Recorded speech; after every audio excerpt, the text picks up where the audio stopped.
Hey team, this is George. Appreciate all the effort you're putting into class. Discussions have been going deep, which is great. There's been a lot too. There's been a lot of activity in the discussion area, and that's kind of how we learn from experience and perspective there as well. So I gain a lot personally from the discussion forums as well.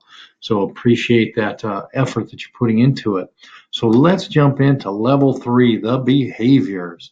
This is interesting. I'm going to jump into the discussions this week. I thought I was there already. My apologies. I was just looking at level 3 behavior, all that we have. We have some excellent reading on this today, or this week, I should say. Whoops, I passed. Now, the nice part about this week is notice we only have one discussion question. So we can really focus in and look at level 3, which is behavior. Now, what's interesting is with behavior, I would imagine that everybody here has been through a class where they taught specific behaviors. Like one thing I would taught probably thousands of solder certifications on how to solder on, put circuit boards together, things like that. And that's all behavior based, placing components, soldering, and all the techniques that are involved with that. So that kind of lends itself really quickly and easily to behavior because they have to do it and show it and prove it. So a written test or a survey at the end wouldn't reach what we needed to with the behavior right there in class. But some might be a little bit trickier, like the soft skills. They may have to go through scenarios and things like that, role playing, stuff like that. So it can be kind of interesting how we arrive at the level 3, the behavior that we want to rate, if you will, that we want to judge, we want to assess. So here's the thing. If we have well-written objectives, it's pretty simple to come up with the level 3 assessment.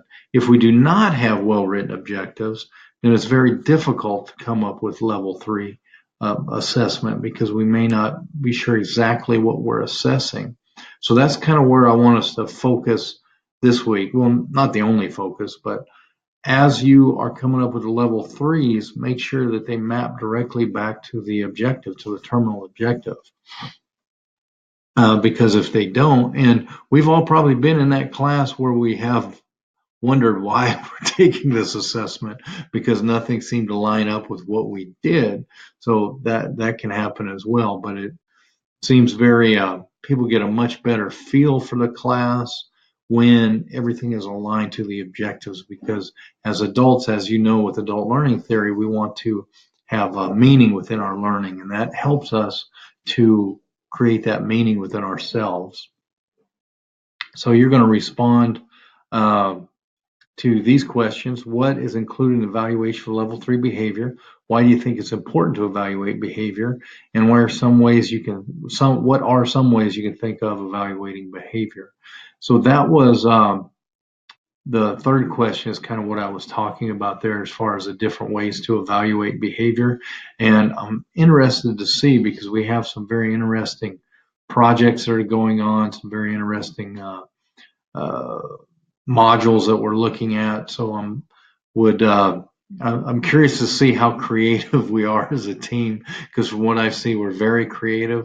So I'm really looking forward to the behavior piece, because if we can nail down a good level 3 behavioral assessment, then what happens is that's one brick that we're laying in a wall or in a pathway to make sure that learning occurs, or that the learning that is occurring in class transfers on the job, because we want to cement those behaviors in.